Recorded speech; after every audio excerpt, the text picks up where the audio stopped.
전세권은 의외로 있잖아요. 우리가 이제 그냥 우리가 아는 전세권하고는 약간 다를 수 있죠. 왜냐하면 판례가 좀 있기 때문에요.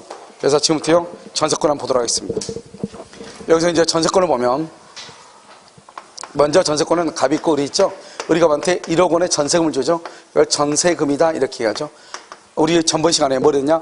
주된 권리, 종된 권리 기억나나요? 자, 그 다음에 여기요 갑의 건물 있죠. 갑의 건물에 여기요 을이 뭐란다? 전세권을 설정을 하죠.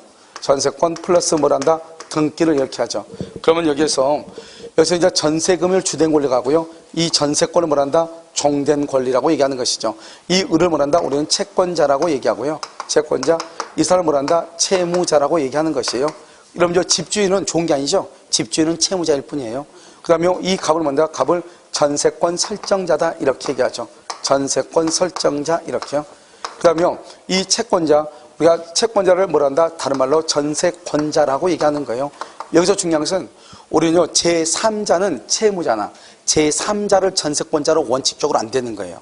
그런데요 갑과 을과 병간의 합의에 의해서 제3자를 뭘 할 수 있다? 전세권자로 할 수 있다 이란 말이죠. 그래서 여러분 보면요 시골에서 부모님 올라오셔가지고 아들내미가요 서울에 이제 대학을 들어갔으니까 와가지고 전세 계약을 해주고 싶다 이 말이죠.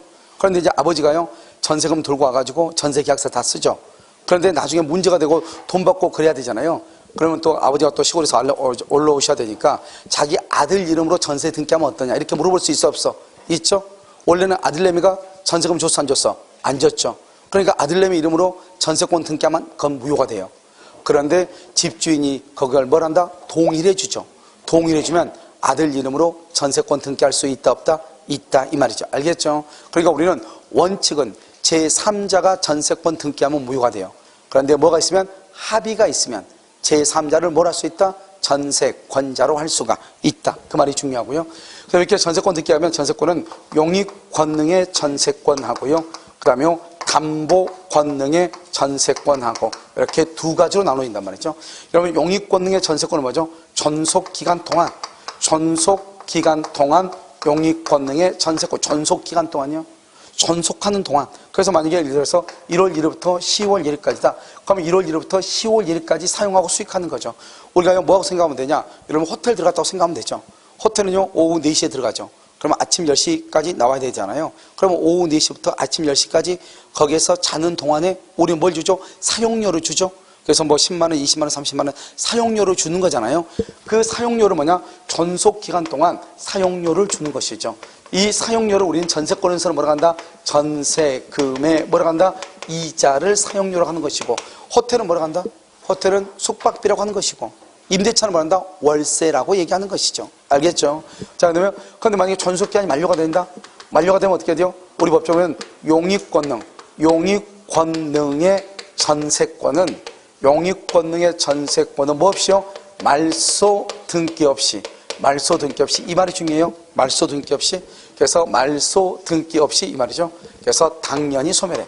당연히 소멸해요. 말소 등기 없이 당연히 소멸해.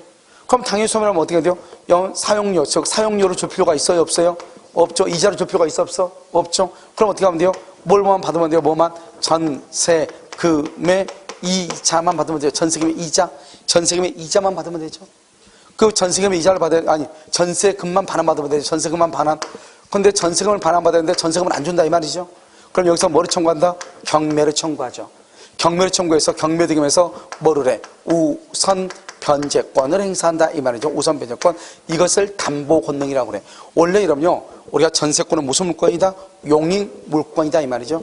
용익이라는 것은 타인의 물건을 점유해서 사용하고 수익하는 거죠. 사용하고 수익이요. 그래서 용익권능인데 여기가 당연히 소멸한다 이 말이죠. 그럼 사용하지 않죠? 그럼 전세금을 뭐란다? 반환받아야 되겠죠? 그래서 여기서 뭐란다? 경매를 해가지고 우선 변제권 이것을 담보권능이다 이렇게 얘기를 하는 것이에요. 알겠죠? 그러니까 봐봐요. 원래 전세권 그러면 우리가 기간이 끝났을 때를 얘기해요? 살고 있을 때를 얘기해요? 살고 있을 때를 전세권이라고 하기 때문에 기간이 끝났을 때는 아무 의미가 없는 거예요. 전세권은요. 무슨 아시겠죠? 그래서 우리가 살고 있는 동안 우리 이것을 용익권능이다 이렇게 표현하는 거예요. 여러분 이해되셨나요? 그러니까 여기서요 1월 1일부터 10월 1일까지 우리는 사용하고 수익하죠. 그러면 이 사용하고 수익하는 동안 전세금에 대한 이자를 준다 이 말은 전세금이 1월 1일부터 10월 1일까지는 전세금이 누구의 수중에 있어야 돼요? 갑의 통장에 있어야 된다 이 말이죠. 결국 무슨 말이다? 여기 5월 1일이죠. 5월 1일. 5월 1일 뭐다? 전세권이 전속하는 중이죠.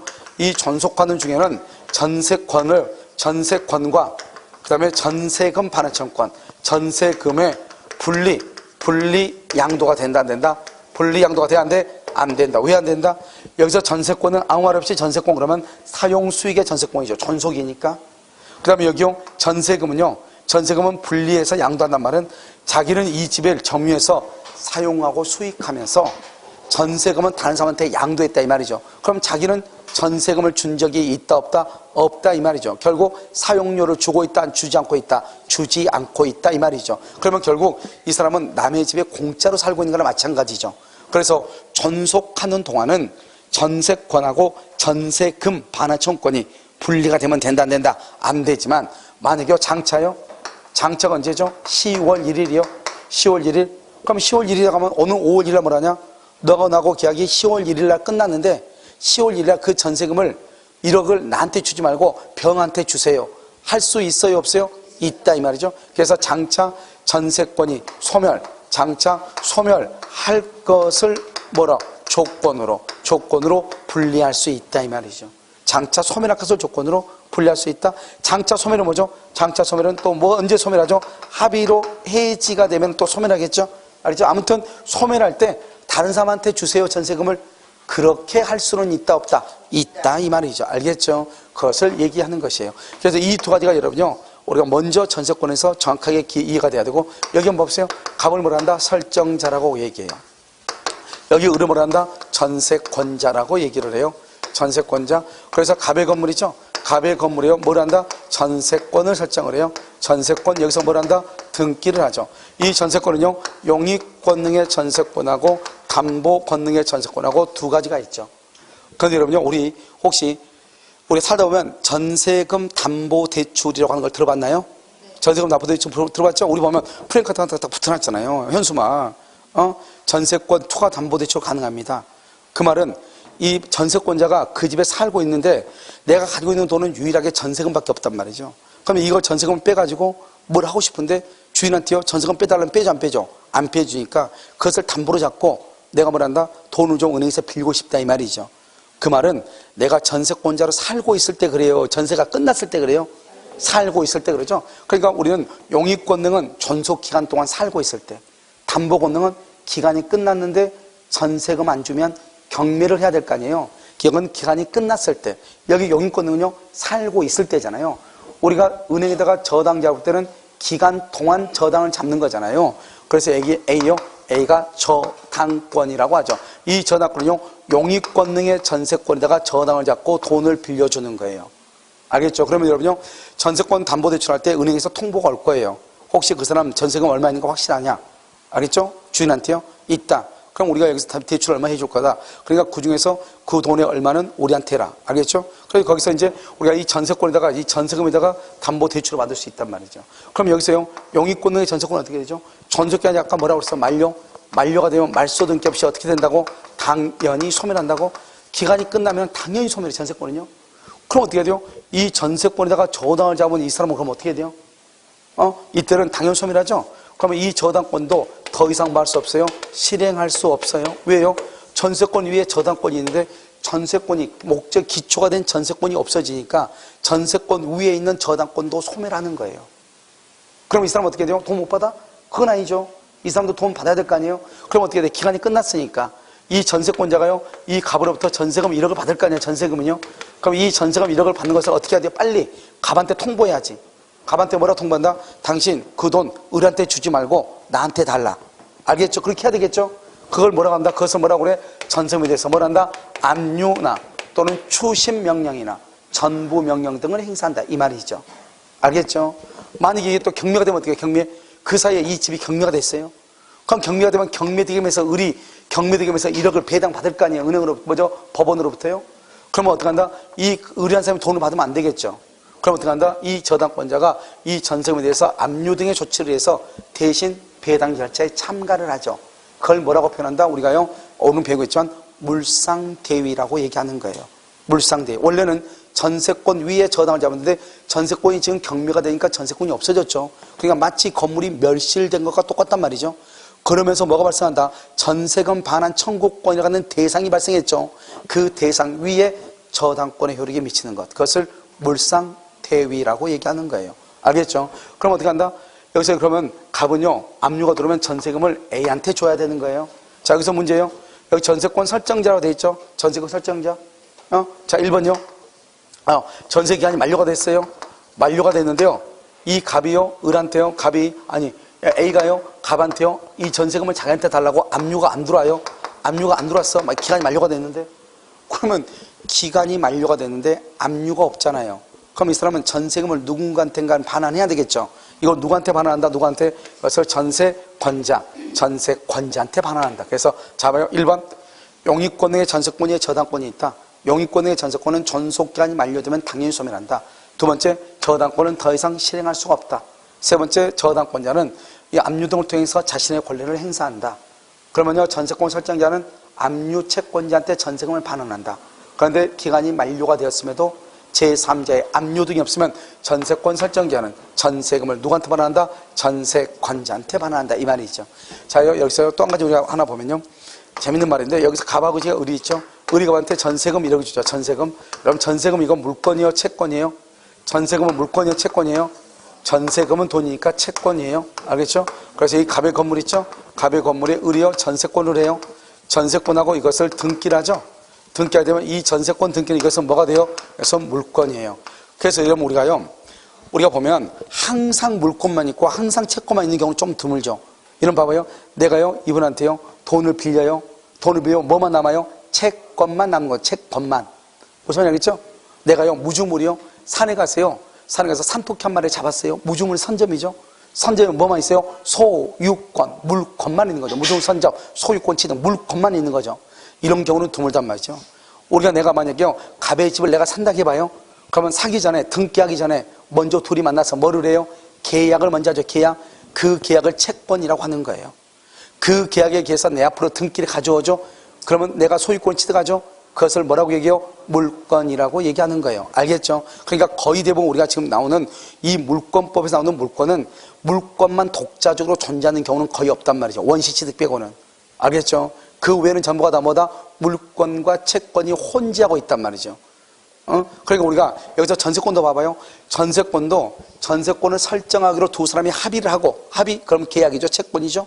그 다음에 전세금 주고 등기하게 되면 뭐가 돼요? 물권을 취득하죠. 전세권. 항상 이렇게 물권과 채권이 혼재하고 있단 말이죠. 그러니까 어떻게 돼요? 물권은 물권의 성질대로, 채권은 채권의 성질대로 따로 따져줘야 되는 거예요. 그러니까 여기서 이제 보면 이렇게 됐단 말이죠. 이 을이요, 전세 살다가 중간에 전세권을 넘기고 싶어. 이해됐죠? 그럼 전세권 넘기려면 어떻게 해야 돼요? 전세권 등기도 병한테 넘겨야 되고, 전세금도 누구한테 줘야 돼요? 병한테 줘야죠. 자기는 병한테 돈 받고 나가고, 이 을이 갑한테 받을 전세금을 누구한테 넘겨야 돼? 병한테 넘겨야 되겠죠. 내 말 지금 이해됐나요? 전세금은 뭐예요? 물권이다, 채권이다? 채권이죠. 그러니까 이걸 넘기려면 이걸 뭐라 한다? 채권 양도라고 하는 거예요. 그래서 채권 양도 절차를 거치고, 전세권은요, 아까 무슨 등기 한다고 그랬죠? 부기 등기를 또 해야 돼요. 아까 우리 어떤 권리가 이전하는데 절대로 등기를 하지 않아도 되는 거 딱 하나가 있다고 그래서 그게 뭐다? 지역권이다. 지역권 하나 빼고는 나머지는 권리가 이전할 때 뭐를 해야 돼? 등기를 해야 돼. 원래는 등기가 누가 앞으로 돼 있어? 을 앞으로 돼 있죠. 을 앞으로 돼 있는 것을 등기를 누가 앞으로 바꿔줘야 돼? 병 앞으로 바꿔줘. 이걸 부기 등기라고 그래. 이 부기 등기는 전세권이라고 하는 물권에 대한 것이다 이 말이죠. 알겠죠? 뭐에 관한 것이 아니다? 채권에 관한 것이 아니다. 채권은 따로 채권 양도라고 하는 절차가 있어. 이 채권 양도는 당사자 간은 갑하고 을이죠. 당사자 간은 뭐라 하면 된다? 통지나 승낙만 있으면 돼. 당사자 간은. 그래서 을이 뭐라 한다?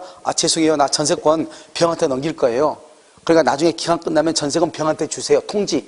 그러면 갑이 뭐라 그래요? 그러세요. 승낙. 그러면 끝이에요. 무슨 말 알겠죠? 통지나 승낙.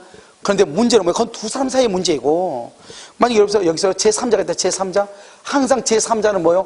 뭔가가 있어야 돼. 그건 믿을 만한 게 있어야 된단 말이죠. 그래서 제3자가 있을 때는 뭐가 있어야 된다?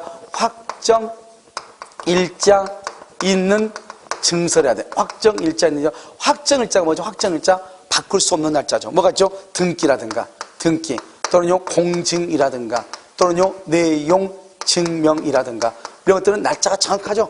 내가 누구한테 언제 채권을 양도했다 정확하게 딱 나오죠, 날짜가. 그러니까 등기라든가 공증이라든가 내용 증명 우편으로 해야 돼, 제3자고. 그래서 이제 어떤 문제가 발생했냐, 이런 문제가 발생했단 말이죠. 갑이 을한테 채권을, 전세권을 양도했어요. 언제요? 2월 1일 날이요. 2월 1일 날에 양도했는데 등기도 다 했어요. 그 채권 양도 통지도 다 했어요. 두 사람, 세 사람끼리. 자, 알았어, 내가 그냥 받으러 갈게요. 셋이 또 만나가지고 소주 한잔하고 했단 말이죠. 문제는 병한테 돈 빌려준 사람이 있는 거예요. 아니, 을한테 돈 빌려준 사람이 있는 거예요. 그 사람이 딱 보니까 얘가요, 전세금 다른 사람한테 넘기고 도망간다는 소문이 있거든요. 그러니까 잽싸게요, 이 을이 받을 전세금 이 1억에다가 뭘 했다? 여기요, 압류 등기를 딱 걸었단 말이에요. 압류 등기. 알겠죠? 등기는 뭐죠? 압류 등기죠? 압류를 딱 걸었다 이 말이죠. 언제요? 3월 1일 늦게 걸었어도 제3자가 나타나면은 항상 뭐가 저 1순위다. 확정일자 있는 증서. 이게 1순위란 말이죠. 그러니까요, 비록 을이 병한테 언제 넘겼다 했지 아까 2월 1일 날 넘겼어도 압류 등기가 언제여도 3월 1일이어도 누가 더 우선한다? 3월 1일이 더 우선한다 이 말이죠. 그래서 여러분들이 만약에 앞으로 우리 어떤 이유로 인해서 살다 보면 우리가 급하게요, 재산을 숨겨야 될 때도 있고 또 그렇지 않고요, 정상적으로 재산을 처분해야 될 때도 있단 말이죠. 이렇게 처분할 때는 무작정 처분하면 되는 것이 아니고, 내가요, 누구한테 빚을 안 졌으면 괜찮은데 누구한테 빚을 져가지고 어떤 일로 인해서 나중에 압류라도 들어올 수 있잖아요. 그렇게 됐을 때는 뭐 어떻게 해야 돼요? 그때는 무작정 하면 된다 안 되고 뭐를 먼저 해야 된다? 그래서 확정일자 있는 증서에 의해서, 예를 들어서 내용 증명으로 양도한다거나 이런 것들이 있어야지만이 다른 사람한테 우열해서 내가 우위를 점할 수 있다 이 말이죠. 그러니까 우리는 이건 똑같아. 저당권도 똑같아.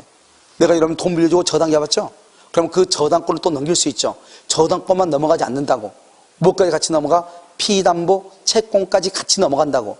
그러니까 항상 채권을 넘길 때는 채권에 대한 양도 절차, 뭘 한다? 공증이라든가 또는 뭐를 해요? 내용 증명 우편을 하고, 알죠? 그 다음에 등기를 또 해야 돼, 안 해야 돼? 해야 되고. 이 두 가지. 그래서 이 사람이 뭐랬냐? 이 병이 나 등기했는데 팔려고 그러냐? 응, 알아.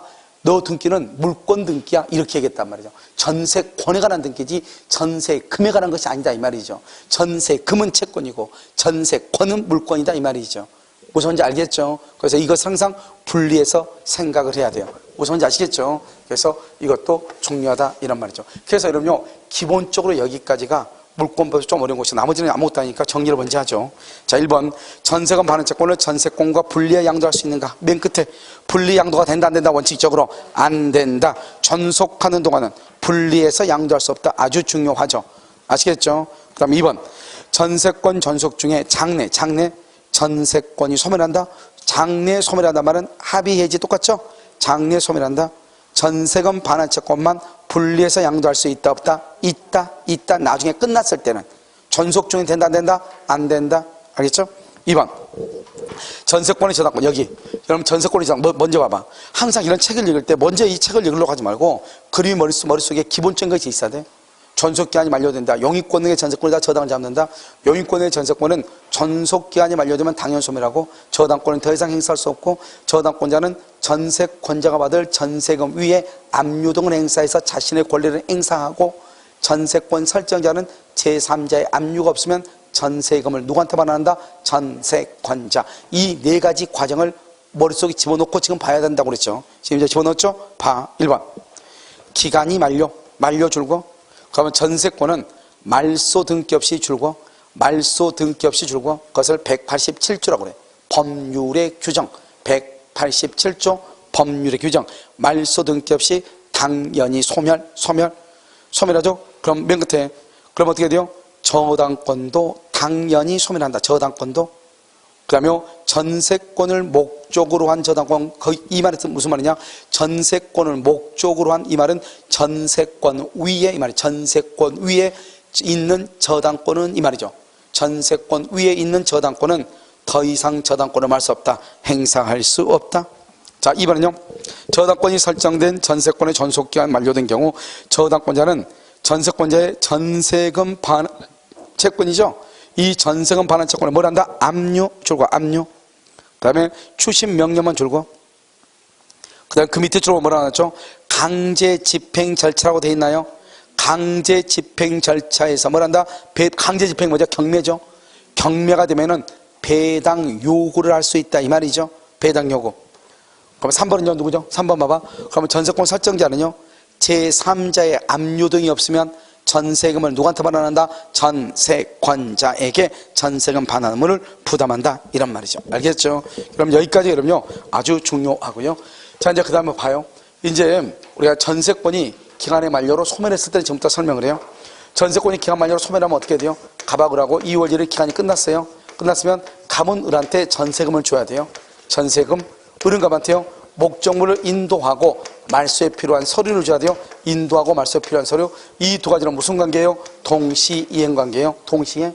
그럼 동시이행이라는 것은 채무 불이행이 아니라는 거예요. 채무 불이행이 아니니까 경매를 청구할 수가 없다는 거예요. 이게 하나의 세트야. 하나의 세트. 그럼 봐봐요. 여기요. 봐. 갑은요 언제 을한테 전세금을 줘요? 기간이 끝났다고 해서 전세금 주는 게 아니에요. 언제 전세금을 줘요? 을이 갑한테 뭘 줘야지? 물건을 넘겨주고 물건을 넘겨주고 말소 등기 말소에 필요한 서류를 주면 그때 갑은 을한테 전세금을 주는 거예요. 그러니까요 이 갑은요 기간이 끝났다고 해서 전세금을 주는 건 아니죠. 그러니까 전세금을 안 줘도 채무 불이행이 아니다. 아니죠. 언제까지 아니다? 을이 물건을 인도하고 전세금을 등기를 반환할 때까지 안 줘도 되죠. 그러니까 경매할 수 있다 없다? 없다 이 말이죠. 그럼 어떻게 해야 돼요? 만약에 이 을이 경매를 하고 싶어 이 경매를 못 하는데 을이 경매를 하고 싶어 경매를 그럼 하려면 어떻게 해야 돼요? 먼저 경매하려면 먼저 을은 갑한테 물건을 인도해. 그 다음에 말소 등기에 필요한 서류를 줘. 이것을 뭐라 한다? 자신의 채무를 제공한다. 뭐라 한다? 자신의 채무를 제공해. 누가요? 을이요? 채무를 제공해. 1번 제공해. 그래가지고 어떻게 한다? 갑한테 전세금 달라고 해. 갑한테. 그랬더니 갑이 전세금을 준다 안 준다? 안 줘. 갑이 전세금을 안 줘. 안 주는 걸 뭐라 한다? 전세금 안 주는 것을 이행지체. 지금 돈을 주지 않고 있죠. 이행지체라고 그래. 이행지체를 뭐라 한다? 채무를 이행하지 않고 있다. 채무불이행이라고 그래. 채무불이행이 있으면 뭘 할 수 있다? 경매를 할 수 있다. 이런 말이죠. 알겠죠? 그럼 봐봐요. 우리가 항상 전세금하고 목적물의 인도 말소 등기에 필요한 서류의 교부 의무는 동시이행이에요. 동시이행은 경매를 못해요. 그런데요 경매하고 싶으면 자신의 채무를 제공해서 상대방을 뭐에 빠뜨려? 이행지체. 이행지체를 뭐라고 한다? 채무불이행. 채무불이행이 있으면 뭐 할 수 있다? 경매할 수 있다. 그래서 여러분요 3번이 동시행이에요. 자 1번이요. 전세권이 소멸하죠. 설정자의 전세금 반환 의무와 목적물의 인도 의무 플러스 말소 등기에 필요한 서류의 교부 의무 이 두 가지는 전부 다 무슨 관계다? 동시이행이다. 2번은요. 2번. 두 번째요. 말소 등기에 필요한 서류를 교부받지 않았다고 해서 전세금에 대한 이자 상당액의 부당이득을 반환할 의무가 있다 없다? 없다. 왜요? 봐봐요. 이 사람 언제 전세금을 줘요? 이 목적물에 인도받고 플러스 말소에 필요한 서류까지 받아야 전세금을 주잖아요. 이 사람이 물건에 인도받았어. 그런데 말소에 필요한 서류를 아직 못 받았어. 그러면 나는 전세금 준다 안 준다? 안 준다. 원래 전세금은 2월 1일 날 1억을 줘야 되는데 이 사람이 말소에 필요한 서류를 3월 1일 날 가져왔단 말이죠. 그럼 나도 전세금을 언제 준다? 3월 1일 날 준다 이 말이죠. 그러면 2월 1일부터 3월 1일까지 이자를 내가 줄 필요가 있어 없어? 없다 이 말이죠. 알겠죠? 3번은요. 3번은 뭐냐면 채권자인 전세권자가 경매를 청구하려면 경매. 여러분 경매 청구하려면 어떻게 해야 돼요? 먼저 목적물을 인도하고 말소에 필요한 서류를 제공해서 상대방을 뭐에 빠뜨려? 이행지체. 거기서 경매를 청구하려면 두 번째 줄 목적물의 인도 및 말소 의무의 이행을 제공해서 설정자를 뭐에 빠뜨려? 이행지체. 이행지체 이퀄 채무불이행. 채무불이행에 빠뜨려야 경매를 할 수 있다 이런 말이죠. 알겠죠? 자, 그 다음에 또 한번 봐봐요. 그 다음에 그 옆에 보면 건물의 일부에 대한 전세 경매 청구죠. 이것도 시험에 잘 나오죠. 봐봐요. 여기 보면 여기 이렇게 3층짜리 건물 있죠. 이 3층짜리 건물이요. 이 전체가요. 갑의 거예요. 그래서 이걸 우리는 소유권이죠. 여러분 소유권은 뭐란다? 소유권은 일물일권주의다. 일문일권주의. 그래서 하나의 물건에는 하나의 소유권이 있다 이 말이죠. 그런데 여기 봐요. 여기 보면 3층이에요. 3층에만 을이 전세 살 수 있다니까요. 전세권. 이 전세권을 뭐란다? 전세권은 일권주의의 뭐라 한다? 예외다. 예외. 이렇게 얘기해. 일권주의 예외다. 알겠죠? 우리는 건물의 일부에 전세권을 설정할 수가 있다 없다? 있다 예외 이 말이죠. 그럼 전세권은 채권이다 물권이다? 물권이죠. 물권은 뭐가 물권이다? 물권은 누가? 사람이 뭐를? 물건을 뭐 할 수 있어? 지배할 수 있죠. 지배. 이 전세권은 물권으로서 뭐가 있다? 경매권이 있단 말이에요. 경매권. 그래서 전세권은 전세권 자체에 경매할 수 있어요. 자, 그럼 봐봐요. 사람이 누구죠? 여기서 사람이 을이죠. 을이요. 물건이 뭐죠? 물건 몇 층이죠? 3층. 3층을 지금 지배하고 있는 것이 물권 전세권이에요. 전세권은 뭐냐? 을이라고 하는 사람이 3층을 지배하고 있다 이 말이죠. 그러니까 경매하려면 어떻게 해야 돼요? 경매는 지배하고 있는 물건, 지배하고 있는 물건을 경매하는 거예요. 이게 우리는요 경매권이라고 그래. 그러니까 여기요 전세권은 몇 층을 지배하고 있죠? 3층. 그러니까 3층만 경매를 하는 거예요. 여기 한번 볼까요? 여기요. 이 전체가요. 전체가 이렇게 있죠. 우리가 여기서 만약에 A가요 저당이요. 저당권이 있다. 그러면 저당권은 뭐냐? 저당권은 일권주예요. 저당권은 하나의 물건 전부에만 저당을 잡을 수 있고 일부에는 절대로 저당을 못 잡아요. 만약에 이게요 다가구 주택이란 말이죠. 그러면 1층에다 저당 못 잡아요. 항상 1, 2, 3층 전부에다 저당을 잡아야 돼. 그러면요 이 저당권자가 경매를 청구하고 싶어. 경매를 청구해요. 경매를 청구하면 저당권에서 경매를 청구하죠. 저당권은 뭐다? 채권이다 물권이다? 물권이죠. 물권 뭐다? 누가요? 사람이 뭐를요? 물건을 뭐 할 수 있어요? 지배할 수 있죠. 지배. 그래서 여기는요 사람이 물건을 지배할 수 있다. 여기서 물건은 몇 층이죠? 3층이죠. 저당권 3층을 지배하고 있죠. 지배하고 있는 물건을 경매하는 거예요. 그러니까 저당권으로 경매하면 무조건 3층을 다 경매해야 돼요. 알겠죠? 그런데 전세권은요 자기가 지배하고 있는 것만 경매해. 만약에 내가 2층만 살고 있다 2층만 경매해야 돼. 그럼 어떻게 해야 돼? 3층만 2층만 1층만 따로 경매하려면 이거 아파트처럼 등기부를 따로 만들어야죠. 그걸 뭐란다? 구분 소유라고 그래. 그런데요 건물주가요 그런 것을 한다 안 한다? 안 하죠. 이 사람이요 자기 집 경매장 가는데 굳이 나서가지고 3층을요 따로 등기해주고 이렇게 하겠어요? 안 하겠죠. 그러면 경매를 못 하는 거죠.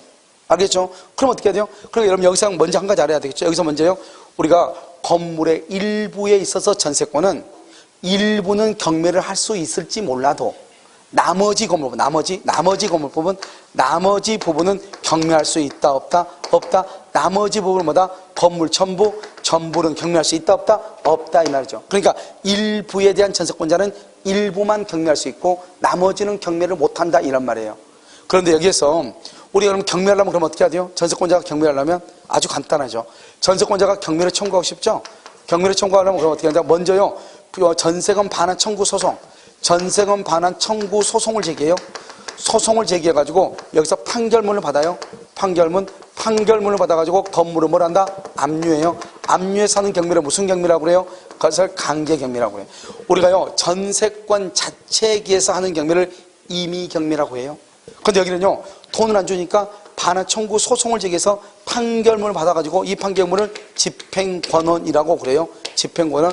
판결문을 받아가지고 그 다음에 판결이 나면 건물을 전체를 압류해. 이때 압류는 어떻게 하냐? 1, 2, 3층을 다 압류해. 1, 2, 3층을 다 압류해서 경매할 수 있어요. 그냥 내가 전세권으로 경매하면은 전세 살고 있는 부분만 경매를 해야 돼요. 그런데 채권을 기해가지고 판결문에 의해서 경매할 때 내가 전세권으로 경매한 게 아니죠. 판결문에 의해서 경매하는 거죠. 그럴 때는 건물 전부를 경매할 수 있어요. 전세권으로서 경매하려면 어떻게 해야 돼요? 내가 일단 이사를 가야 돼. 왜요? 상대방을 뭐에 빠뜨려야 되니까? 이행지체. 그런데요 판결문에 의해서 경매하면요 전세권으로 경매한 게 아니죠. 내가 그 집에서 살면서 경매할 수 있고, 만약에 판결문을 또 받았는데 갑이 이 건물만 있는 것이 아니고 땅도 있고 별장도 있단 말이죠. 그러면 아무 개나 하나 잡아가지고 경매하면 돼요. 그런데 전세권으로 경매하면요 반드시 그것만 경매해야 돼. 그런데 채권에 의한 판결문에 의해서 경매하면요 어느 것이든 경매해도 된다 이런 말이죠. 무슨 말인지 아시겠죠? 이것이 이제 다른 것이다 이런 말이죠. 그래서 우리가요 만약에 건물의 일부의 전세권자가 건물의 일부의 전세권자가 경매를 청구하려면 나머지 부분은 경매가 된다 안 된다 그 말이 중요하다 이 말이죠. 그래서 1번 보시죠. 1번 건물 전부 맨 끝에 1번의 두 번째 줄 끝에 건물 전부의 경매를 할 수 있다 없다 이 말이죠. 알겠죠? 그런데 건물 전부는 경매를 못하지만 만약에요 제3자가 경매가 되죠. 그러면 우리가 순서에 의해서 경매 절차에 참가해서 건물 전부의 매각대금에서 뭘 할 수 있다? 우선 매대. 그러니까 봐봐 두 가지 조심해야 돼. 첫 번째요 3층만 경매한 사람은 3층만 전세를 사는 사람은 3층만 경매해야지 다 경매할 수는 있다 없다? 없다. 두 번째요 만약에 이 건물 전부가 경매되죠. 전부가 경매되면 돈이죠. 돈은요 어떻게 하죠? 전세권 설정자 갑의 모든 통장에 들어있는 모든 돈 가운데서 내가 전세금 1억 원을 받아오는 거잖아요. 그러니까 어떻게 한다? 우리가요 건물 전부가 경매되죠. 전부가 경매되면 전부의 경매대금에서 돈을 받아와. 그러니까 만약에 저당권자가 그 집을 경매할 수 있잖아요. 그러면 전부를 경매를 했겠죠. 그 전부의 경매대금에서 돈을 받아와. 우선 면제는. 그런데 경매 신청은 어떻게 한다고? 3층만 경매하지 나머지는 경매가 된다 안 된다? 안 된다. 배당을 받을 때는 전부의 경매대금에서 할 수 있다. 배당 받을 수 있다. 이것을 조심해야 돼. 자, 1번은 맨 끝에 건물 전부의 경매를 청구할 수 없다. 2번은요? 2번은 두 번째 끝에 보면 건물 전부의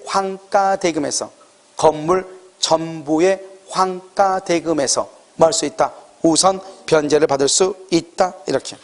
자, 5번은요. 물권은 전세권을 소멸이죠. 전세권은 원상 회복해야 되고요. 2번은요. 2번하고 3번을 묶어. 2번하고 3번을 묶어 썼어요. 부속물 매수 청구권 이렇게. 2번, 3번 묶어서 부속물 매수 청구권 이렇게. 이런 부속물 매수 청구권의 가장 특징이 뭐예요? 언제나 부속물 매수 청구권은 뭐다? 설정자의 동의, 설정자로부터 매수한 것이죠. 동의, 매수 그 말이 중요하죠. 그런데 여러분요, 전세권은요 임대차와 다르게 전세권 설정자도 부속물 매수를 청구할 수 있어요. 그래서 전세권 설정자가 부속물 매수를 청구하면 전세권자는 뭐 없이 정당한 이유 없이 못한다. 거절하지 못한다. 이렇게. 자, 4번 봐봐요. 4번하고 5번 묶어요. 4번하고 5번 묶어. 그러면 4번은 뭐고 5번은 뭐? 4번은 봐봐요. 여기 봐봐요. 건물이 이렇게 있는데요. 내가요 이 전세 건물요 3층을 전부가 다 전세를 했어요. 3층을 다. 그런데요 3층 일부가 불타왔어. 일부가 불탔다 이 말이죠. 어떻게 해요? 태풍에 의해서 천재지변에 의해서 벼락 맞아가지고. 알겠죠? 그럴 수 있잖아요. 그런 경우 어떻게 할 것인가 이 말이죠. 3층이 불탔죠? 그럼 어떻게 한다? 3층에 대한 전세권은 소멸하는 거예요. 여기 한번 봐봐요. 일부가 불가 항력으로 멸실된다. 멸실된 부분의 전세권을 소멸하죠. 이것을 뭐란다? 불가분성의 예외라고 얘기해. 우리 원칙적으로 불가분성은 뭐예요? 전세금을 다 받을 때까지 전세권을 소멸하지 않는 것인데 여기는 그 일부만 일단 소멸하잖아요. 그래서 예외라고 하는 거예요. 5번은요 뭐냐면 봐봐요. 여기가 봐. 태풍에 의해서 멸실됐다. 그러면 3층의 전세권은 없어지고 1층, 2층만 있어요. 전세권자가요 밤에 라면 끓여 먹다가 3층이 불타버렸어요. 전세권자가 잘못했죠. 그럼 어떡한다? 집주인 열받아 안 받아? 열받죠? 그러니까 집주인은 전세권자한테 뭐를 청구할 수 있다? 손해배상을 청구할 수 있는 거예요. 손해배상 청구한다. 자, 그럼 전전세 한번 봐봐요. 아주 간단한 이거 전전세도요.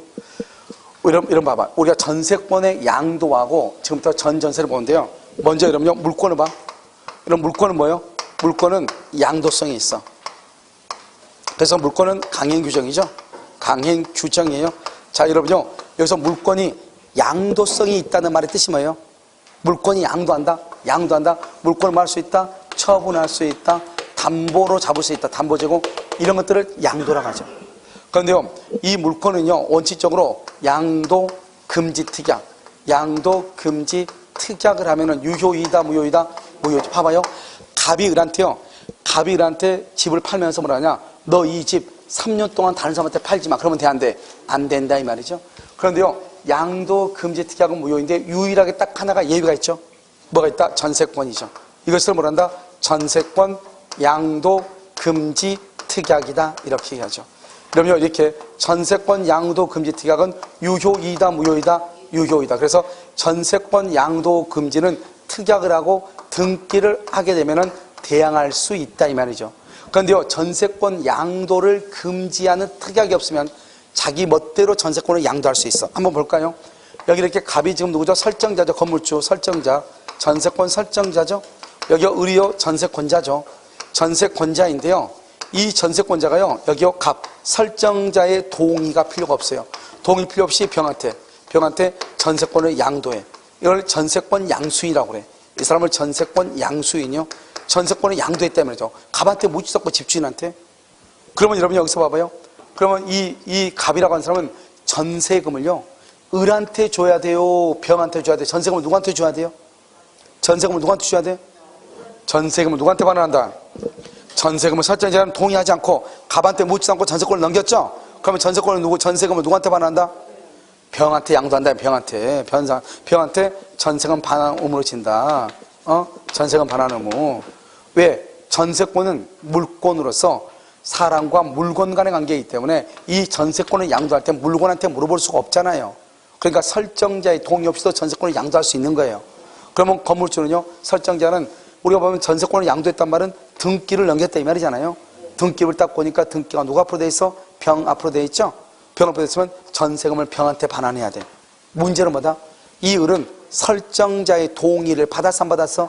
받지 않고 했죠? 그래서 이 을은 병이 어떠한 잘못을 해가지고 건물이 불타든 관계없이 이 을은요, 설정자의 동의 없이 했으니까 불가항력적 손해에 대해서 뭘 한다? 책임을 진다. 이렇게 불가항력적 손해 책임을 져. 그래서 여러분요, 우리 103조 위반이냐 아니냐에 보면 뭐가 나오냐? 일방만 불가항력으로 인한 손해에 대해서 책임을 진다고 하는 거. 일방만 불가항력으로 인한 손해에 대해서 책임을 진다고 하는 것. 이것은 103조 위반이다 아니다 이 말이죠. 아니다. 왜? 을이 불가항력적 손해에 대해서 책임을 진다고 법조문에 나와 있거든요. 그러니까 이걸 뭐라 한다? 그것은 103조 위반이다 아니다 이 말이죠. 자, 그 다음에요, 이번에는 뭐가 바뀌냐? 가봐 이렇게 을하고 있죠? 있는데 이번에는 건물주가 바뀌어. 이걸 건물 양수인이죠? 건물 양수인. 근데 이 전세권은 언제나 뭐가 돼 있어? 전세권은 언제나 뭐가 돼 있어? 등기가 되어 있죠? 그러니까 여러분요, 이 을 있죠? 이 을이라고 하는 전세권자는 전세금을 누구한테 반환한다? 양수인에게 전세금 반환을 한다. 청구할 수 있어. 전세금 반환을 청구해요. 왜요? 전세권 등기는 뭐가? 대항력이죠? 그럼 지금부터 대항력을 설명을 해. 전세권이 등기가 되어 있으면 기간이 1월 1일부터 10월 1일까지 기간이 계약이 되어 있죠? 그럼 어떻게 돼요? 10월 1일이 되면 갑은 을한테 전세금을 반환해야죠. 알겠죠? 근데 중간에 건물주가 바뀌었죠? 건물주가 바뀌어 언제? 5월 1일 날이요? 그럼 이거 대항한다는 말은 을은요, 갑에게 전세금 1억을 줬으니까 10월 1일 날 갑에게 전세금 1억을 받을 권리가 있잖아요. 이 권리를 갑에게 주장하지 않고 건물주가 바뀌니까 그것을 누구한테 주장할 수 있다? 병한테 그대로 주장할 수 있다. 그래서 을이 병한테 뭐라 한다? 나는 10월 1일까지 살 것이고, 주인이 바뀌든 말든 뭐가 되어 있으니까? 등기가 되어 있으니까 10월 1일 날이 되면 병 너가 나한테 전세금을 반환해라, 이렇게 주장하는 것을 대항한다고 그래. 다른 말은 뭐다? 제3자, 즉 을이 갑에게 주장할 수 있는 것을 갑에게 주장하지 않고 제3자 병에게 주장할 수 있는가 이 말이죠. 이것을 뭐라 한다? 대항한다. 제3자에 대해서 효력을 주장한다, 이렇게 얘기를 해. 그러니까요, 만약에 전세권자가 바뀌는 것이 아니고 건물주가 바뀌죠. 건물주가. 그럼 건물주가 바뀌면 그럼 어떻게 돼요? 양수인에게 뭐 할 수 있다? 주장할 수 있다. 알겠죠? 이것을 얘기를 해. 그런데 지금 여기 전전세가 나왔죠. 전전세. 전세권의 양도는 전세권을 팔아먹었다 이 말이고, 전세는 뭐죠? 내가 전세로 있으면서 다시 또 전세를 줬다 이 말이죠. 그럼 봐봐요. 여기 보면 여기가 전세권이죠. 전세권. 이것만 딱 보면 돼. 전세권이고, 전세권 속에 뭐가 들어있어요? 전전세가 들어있어. 그럼 이러면요, 전세권은 반드시 뭐를 줘야 돼요? 전세금을 줘야 돼요. 전세금. 그 다음에 등기를 해야 돼요. 전전세도 반드시 뭐를 해야 돼요? 전세금을 줘야 돼. 전세금을 주고 반드시 뭐를 해야 돼? 등기해야 돼요. 그럼 봐봐요. 전세권의 전세기간은 1월 1일부터 10월 1일까지요. 그런데요, 이 사람이 중간에 5월 1일 날 전전세를 줬을 거 아니에요? 전전세도 언제까지다? 10월 1일까지. 그래서 봐봐. 아주 간단해. 전세권하고요, 전전세는 어떻게 되냐? 전전세가 전세보다 클 수가 있다 없다? 없다. 뭐가 클 수 없냐? 10월 1일까지 클 수가 없고, 그러면 여기 전세금이 1억이에요. 그러면 전세금도 얼마다? 1억을 넘을 수 있다 없다? 없다 이 말이죠. 그러니까 우리가 전세는 전세권자가 다시 전세를 넣는 거죠. 알겠죠? 전세 사는 사람이 또 전세를 넣는 거예요. 그것을 전전세인데, 전전세에는 전세금보다 존속기간하고 전세금이 더 클 수가 있다 없다? 없다. 그 다음에 아까 뭐라고 했죠 내가요? 전세나 전세권을 양도할 때는 설정자의 동의를 받아 안 받아? 안 받아. 전세는 여러분요, 임대죠. 임대차는 월세죠. 임대차는 임차권의 양도나 전대차를 할 때는 임대인의 동의를 받아야 돼. 왜요? 임대차는 채권이죠. 채권은 사람과 사람 간의 관계죠. 특정인과 특정인의 관계니까 임대인의 동의가 있어야 돼. 그런데 전세권은요, 사람과 뭐다? 물건 간의 관계죠. 물건. 내가 물건한테 물어볼 수 없잖아요. 그러니까 설정자의 동의를 받지 않고 내 멋대로 전세권을 양도할 수 있단 말이죠. 알겠죠? 그래서 그러면 어떻게 하냐? 이 전세권하고 전전세가 있으면 전세권자가 전전세를 주니까 전전세는 전세권보다 존속기간이 클 수가 없고 전세금이 더 클 수가 없단 말이죠. 문제는요, 이 전세권이 있죠? 이 전전세 있잖아요. 우리가 동의 있는 전대차에서 전차인은 임대인에게 권리는 없고 의무, 차임을 지급할 뭐가 있어? 의무는 있죠. 그런데 전전세는 설정자의 동의를 받아 안 받아? 안 받죠. 그러니까 전세권자는 원전세권 설정자, 건물주죠. 설정자에게 뭐도 없어?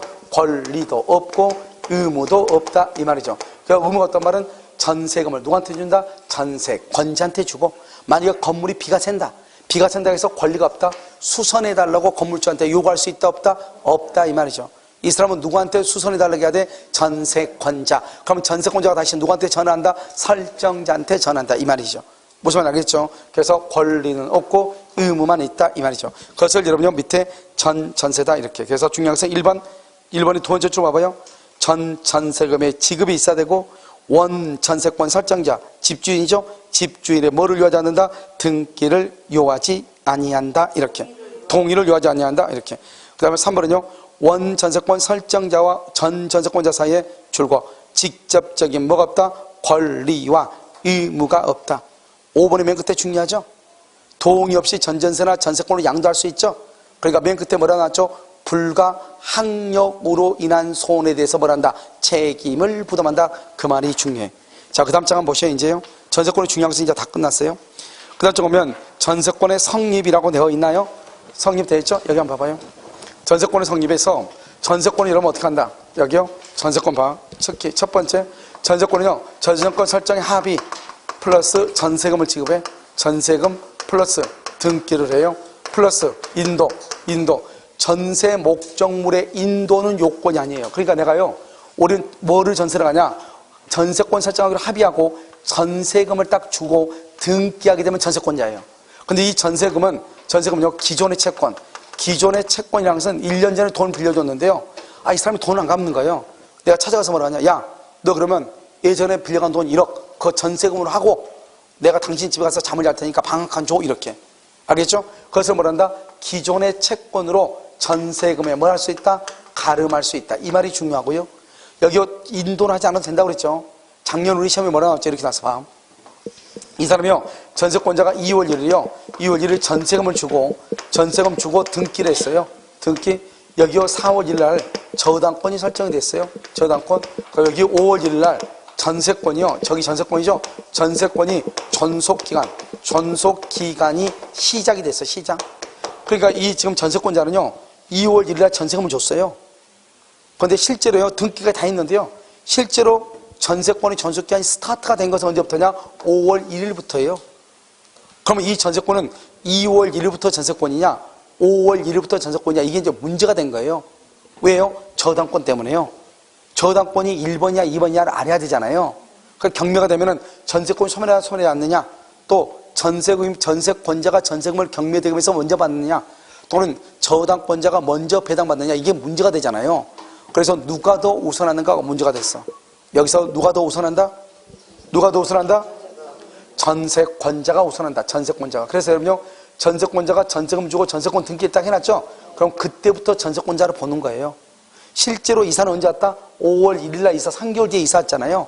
그래도 이 전세권자는 언제부터 전세권 등기가 된 걸로 봐? 2월 1일. 그러니까 2월 1일이고 저당권은 4월 1일이죠.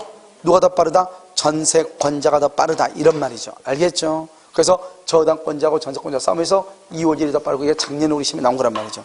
그리고 우리가 전세권 설정을 할 때는 전세금을 지급하고 등기를 하면은 전세권인 것이지, 존속기간이 시작되지 않았다 할지라도 문제가 된다 안 된다? 안 된다. 그 말이 중요하다. 이런 말이죠. 알겠죠? 한번 볼까요? 자, 의는요, 전세권자는 전세금을 지급. 여러분, 전세금 없는 전세권은 절대로 없어. 전세금을 지급하고 타인의 부동산이야, 토지나 건물이죠. 점유하고 용도에 쫓아, 용도. 다른 건 절대로 안 돼. 사용하고 수익하고 부동산 전부, 동그라미 부동산 전부에 대해서 맨 끝에 우선 변제를 받을 권리가 있다. 근데 뭐는 전세가 안 되죠? 2번 농경지. 이거 우리 법조문에 있어. 농지의 임대차는 예외적으로 허용되죠. 농지의 전세권은 절대로 안 돼요. 알겠죠? 자, 3번은요. 존속 기간이 만료가 되죠. 그럼 아까 뭐죠? 용익권 등의 전세권은 말소 등기 없이도 당연히 소멸하고 전세금 반환을 받을 때까지 담보 권능의 전세권으로 존속한다 이 말이죠. 알겠죠? 그 다음에 4번은요. 아까 말했죠. 우리가 제3자를 전세권자로 할 수 있다 없다? 없다. 제3자를 전세권자로 하려면 뭐가 있어야 된다? 갑과 을과 병 3자 간에 뭐가 있어야 돼? 합의가 있어야 돼. 합의. 4번요. 목적물의 인도는 요건이다 아니다? 아니다. 뭐가 요건이다? 전세금과 등기. 전세금과 등기가 요건이다 이 말이죠. 자, 밑에 1번 전세금이죠. 전세금을 지급하지 않는다. 이것은 무효가 돼. 반드시 전세금을 지급해야 돼. 전세금이 없는 전세권은 없어. 자, 그 다음에 2번은요. 2번은 우리가요 전세권 할 때 목적물을 반드시 인도할 필요가 있다 없다? 없다고 했죠. 없다. 그래서 여러분요 보면 당사자가 주로 채권담보의 목적으로 전세권을 설정한 경우에는 그 설정과 동시에 전세 목적물을 뭐하지 않아도 인도하지 않아도 등기만 하면은 전세권자로서 효력이 있다. 3번 아주 중요하죠. 전세금은 현실적으로 현금으로 줘야 되느냐? 그렇지 않고 기존의 채권, 옛날에 빌려준 돈을 전세금으로 할 수도 있다 없다? 있다. 자, 그다음에 4번은요. 전세금 반환은 누가 하느냐? 아까 우리 말했죠. 봐봐요. 여러분 건물주가 바뀌죠? 건물주가 바뀌면 전세금 반환 의무자는 종전 건물주예요? 신소유자예요? 신소유자. 그걸 얘기해. 전세권이 성립한 후 목적물의 소유권이 이전.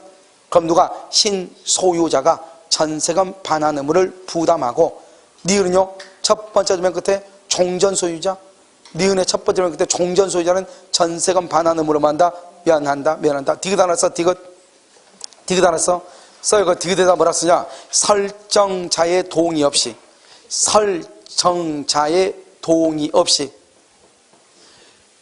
전세권이 양도되면, 설정자 동의 없이 전세권이 양도되면, 했어요? 설정자 동의 없이 전세권이 양도되면 양수인에게 전세금 반환, 이렇게 양수인에게 전세금을 반환해야 된다 이런 말이에요. 알겠죠? 누구한테? 양수인에게. 이렇게. 자, 오른쪽에 맨 위에 뭐죠? 전속기한 봐봐. 그러면 전속기한은 채장은 몇 년이냐? 10년이에요. 그 다음에 여기 보면 토지죠. 토지는요 언제부터? 0부터 10년이에요. 아주 중요하죠. 여기가 건물이요. 건물은 언제부터? 건물은 1년부터 10년이에요. 알겠죠? 그럼 왜 그럴까? 토지는 왜 0부터일까? 토지 우리 밖에 나가면 토지랑 땅 받고 있죠? 0이죠? 그런데 우리가요 건물은 침대 위에서 사니까요 침대가 어떻게 되죠? 바닥에서 떨어져 있죠? 그냥 1년으로 생각하면 돼. 알죠? 1년부터 몇 년이다? 10년이다. 10년. 그러니까 이걸 뭐란다? 이것을 채단이라고, 채단 기간 보장이고요. 이걸 뭐란다? 채장이라고 얘기를 해요. 그러니까 채단하고 채장하고 둘 다 있는 것은 건물 전세권밖에 없어. 건물은 채단 몇 년? 1년. 토지는 0부터 10년. 건물은 1년부터 10년 이렇게. 또 그 다음에 이 건물 전세권만 건물만 법정갱신이 있어. 건물만 법정갱신. 토지는 있어 없어? 토지는 없어. 법정갱신은 뭐냐? 전세권 설정자, 건물주가 설정자가 기간 만료 6개월에서 1개월 사이에 무슨 말을 해야 돼? 만약에 3년 계약을 했어요? 그러면 3년 계약이 끝나기 6개월에서 1개월 사이에 뭐라고 해야 돼? 전세금 올려달라거나 나가라든가 무슨 말을 해야 된단 말이죠. 그런데요 이때 아무 말 하지 않죠. 아무 말 하지 않으면 전과 동일한 조건으로, 앞에하고 동일한 조건으로만 걸로 봐. 갱신된 걸로 봐. 조건으로. 그러니까 옛날에 전세금이 1억이었어요. 그럼 또 1억이 되는 거예요. 전에는 전세권 존속기간 몇 년이었죠? 3년이었죠? 3년이었는데 단 존속기간은 뭐한 걸로 봐? 정함이 없는 것으로 봐. 존속기간만큼은 정하면, 옛날에 존속기간은 몇 년이었죠? 3년이었는데 기간이 정함이 없는 것으로 봐. 그럼요 존속기간에 정함이 없다는 말이 무슨 말이죠? 그럼 어떻게 한다? 각 당사자는요 당사자는 언제든지 언제든지 소멸을 만다 통고해. 통고 소멸을 통고해. 언제든지 몇 개월이 지나면 6개월이 지나면 끝나는 거. 6개월 3개월 그러면 안 돼. 주택 임대차와 상가 건물 임대차에서 몇 개월을 한다? 3개월이죠. 여기 지금 몇 개월이다? 6개월이다 이 말이야. 6개월. 알겠죠? 3개월 6개월 차이가 있죠. 자 보면 10년 넘지 못한다. 10년 넘을 때는 10년으로 단축된다. 건물 동그라미 건물. 거기서 토지는 제한다고 되어 있죠. 아주 중요해. 건물은 1년이다. 그 다음에 갱신한 날부터 몇 년이다? 10년이고 4번 또 별하고 4번. 건물이요. 토지는 없어. 토지. 건물 전세권은 법정갱신. 법정 동그라미 법정은 등기한다 안 한다? 안 해. 등기 X죠. 법정 그러면 등기하지 않아요. 알겠죠? 등기 없이도 대항할 수 있다. 그런데 5번은요. 5번은 앞에다 써. 좀 빠졌어 말이. 법정갱신의 경우 이렇게. 법정갱신의 경우 이렇게. 5번이다. 5번 앞에다가 법정갱신의 경우 전세권의 존속기간을 이렇게 돼 있죠. 법정갱신의 경우 전세권의 존속기간을 약정하지 않죠. 각 당사자는 언제든지 말 수 있다. 소멸을 통고할 수 있고 언제든지 통고. 몇 개월이 지나면 6개월이 지나면 6개월 언제든지 통고하고 6개월이 지나면 전세권을 만다 소멸한다. 이렇게 6개월 이렇게. 자 전세권의 효력이라고 되어 있나요? 되어 있어요. 자 타인의 토지 여기 봐봐요. 여기 이러면 남의 토지 위에 건물을 가질 수 있어 없어? 남의 토지 위에 건물을 가질 수가 있어 없어? 남의 토지 위에 건물을 못 가져. 가지려면 지상권 임차권이 있어야 돼. 이거 없이 남의 토지에 건물을 가질 수 없잖아요. 이 건물은 소유권이잖아요. 소유권. 그러니까 우리가 타인의 토지 위에 어떻게 건물을 갖겠어요? 지상권이나 전세권이 있어야 되죠. 임차권. 그러면 이 건물의 소유권에 대한 저당권은 주된 권리죠. 어디에 미친다? 지상권 임차권에 만다 미친다. 이렇게. 자 지금부터 한번 읽어. 타인의 토지 위에 있는 건물에 대한 저당권은 건물의 소유를 목적으로 하는 지상권 임차권에 미친다. 다른 말로 경매가 되면 뭐 할 수 있다? 경락받을 수 있다. 경락받으면 건물만 경락받는 것이 아니고 지상권까지도 같이 등기 없이 경락을 받는다 이 말이죠.